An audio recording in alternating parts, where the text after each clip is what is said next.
नमस्कार साथीहरू, तपाईहरुलाई स्वागत छ टिच नेपाल युट्युब च्यानलमा। साथीहरू, आज म हजुरहरूलाई चाहिँ ड्रेन लाइन पाइप फिटिङ र सिल्भर लाइन पाइप फिटिङको बारेमा केही जानकारी दिन गइरहेको छु। यसमा चाहिँ हामीले कति इन्चीको पाइपहरू राख्ने र कसरी कुनको लागि कति इन्चीको पाइपहरू ठिक हुन्छ भन्ने कुरामा सम्पूर्ण जानकारी दिनेछु। भिडियोलाई अन्त्यसम्म हेरेर साथ दिनुहोला र च्यानललाई सब्स्क्राइब गर्नुभएको छैन भने सब्स्क्राइब गरेर सँगै आउनु बेलकनले चाहिँ अल नोटिफिकेसन क्लिक गर्नुहोला। साथीहरू, यो चाहिँ हाम्रो बाथरुम रहेको छ। यहाँदेखि हामीले 2.5 इन्चीको पाइप लिएर यता चाहिँ च्याम्बरमा राख्ने गर्दछौँ। म हजुरहरूलाई सम्पूर्ण जानकारी दिनेछु। यहाँदेखि आउँदै यसमा च्याम्बर आउनेछ। यो चाहिँ हाम्रो पाइप चाहिँ खनेर कम्तीमा पनि अब जति हुन्छ स्लोप मिलाएर चाहिँ पानी बग्ने हिसाबले चाहिँ खोलेर राख्नुपर्ने हुन्छ। हामी चाहिँ यो पुरै पाइप राख्नको लागि यो चाहिँ स्लोप मिलाउँदैछौँ, खन्दैछौँ। हजुरले पनि यस्तै गर्न सक्नुहुनेछ र यसमा चाहिँ के कतिका सामानहरू लाग्छ भन्ने कुरा म हजुरहरूलाई जानकारी दिन चाहन्छु। हामीले चाहिँ यसमा मेन जुन टोयलेटदेखि बाथरुमदेखि चाहिँ हाम्रो च्याम्बरमा चाहिँ 2.5 इन्चीको पाइप नै प्रयोग गर्छौँ।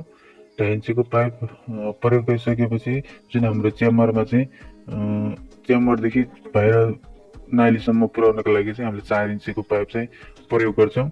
मिनिमम म्याक्सिमम हामीले चाहिँ 6 इन्चीको पनि 8 इन्ची 6 इन्चीको पनि प्रयोग गर्न सक्छौँ। तर चाहिँ हामीले प्रयोग गर्ने भनेको चाहिँ प्राय 4 इन्चीको रहेको छ। यसमा चाहिँ सम्पूर्ण फिटिङका सामानहरू लाग्छन्। 4 इन्चीमै प्रयोग हुने एल्बो, टीहरू, सकेटहरू, साइफनहरू, पाइपहरू 6 केजी र 4 केजीमा पाउने गर्दछ। त्यसमा चाहिँ हजुरले चाहिँ 6 केजीको नै प्रयोग गर्नुहोला, किनभने हाम्रो चाहिँ अन्डरग्राउन्ड जाने हो। 6 केजीको प्रयोग गर्दा एकदम बलियो हुन्छ, राम्रो हुन्छ।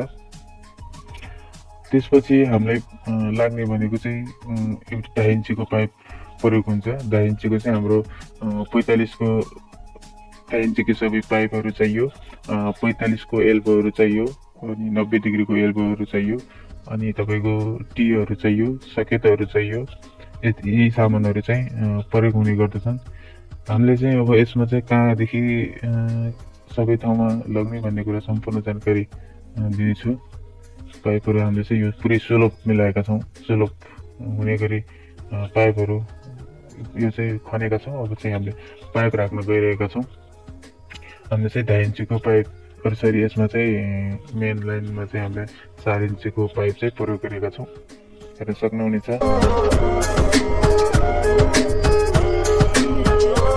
यसमा चाहिँ हामीले एउटा ती राख्नेछौँ ताकि हाम्रो गल्लीहरू सफा गर्दा पानीहरू चाहिँ त्यहीदेखि जाने गर्दछ। एउटा चाहिँ च्याम्बरमा जाने भएको, एउटा चाहिँ ती राख्नेछौँ। यहीँनिर हामीले एउटा ती राख्नेछौँ। यही देख्न सक्नुहुनेछ। योदेखि एउटा चाहिँ हाम्रो चाहिँ यो उफ्रो छटको पानी आउने चाहिँ यो उतापट्टिको भागको रहेछ भने यतापट्टिको चाहिँ हाम्रो बाथरुमदेखि आउने रहेको छ। यो चाहिँ बाथरुमदेखि आउने पाइप हो, हेर्न सक्नुहुनेछ। त्यसपछि हाम्रो चाहिँ यसमा चाहिँ वाइ लगाएर 45 को एल्बो लगाएर चाहिँ बाथरुमको साइडमै लगाएका छौँ वास बेसिनको लागि। हेर्न सक्नुहुन्छ हामीले सम्पूर्ण पाइपहरू फिटिङ गरिसकेका छौँ। यो चाहिँ हाम्रो उब्रोको लागि मैले भनेको थिएँ अगाडि, छतको पानी चाहिँ यसमा आउने गर्दछ। यहीँदेखि फेरि हाम्रो च्याम्बरमा गएर च्याम्बरदेखि अगाडि जानेछ। देख्न सक्नुहुनेछ। हाम्रो चाहिँ यहाँनिर टी बसालिएको छ, मैले अगाडि भनेको थिएँ पानीहरू खसाल्नको लागि। यसमा चाहिँ टी रहेको छ। अब यहाँदेखि फेरि अर्को पाइप हामीले राख्नेछौँ। 6 केजीको 4 इन्चीको पाइप। यो चाहिँ हजुरले आफ्नो हिसाबले नै राख्न सक्नुहुनेछ, किनभने स्लोप बाथरुमदेखि बाहिर नालीमा पानी जाँदाखेरि स्लोप पर्ने हिसाबले चाहिँ हजुरले चाहिँ राख्नुहोला।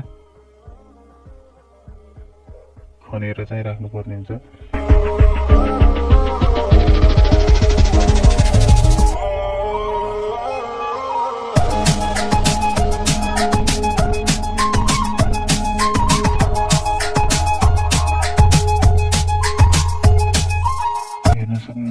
च्याम्बरदेखि हाम्रो तल टीमा गयो, टीदेखि चाहिँ यसरी बाहिर गएको छ।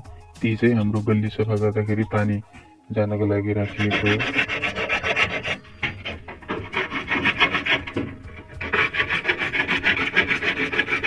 विशाल कम्पनीको पाइपहरू गरेको छ यसमा।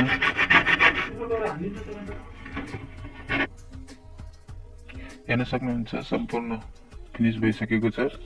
हाम्रो चाहिँ यो उप्रो ग्यासको लागि, अर्को प्लेटको टोयलेटको लागि चाहिँ पाइपहरू राख्नुपर्ने हुन्छ, राखिरहेका छौँ।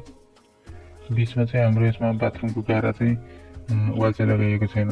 यसमा चाहिँ साइफन छ। साइफनको भाग चाहिँ म हजुरलाई जानकारी दिन चाहन्छु। साइडमा चाहिँ तपाईँको कम्तीमा 20 हुनुपर्छ भने अगाडि पछाडिको भाग सेन्टरमा चाहिँ तपाईँको कम्तीमा पनि 10 इन्ची राख्नुपर्ने छ 6.5 फिटको लागि। साथीहरू, आजको जानकारी यति नै थियो। हजुरलाई कस्तो लाग्यो त्यस्तै सल्लाह सुझाव दिनुहोला। अहिलेलाई बिदा हुन्छु। हस्त, नमस्कार, जय नेपाल।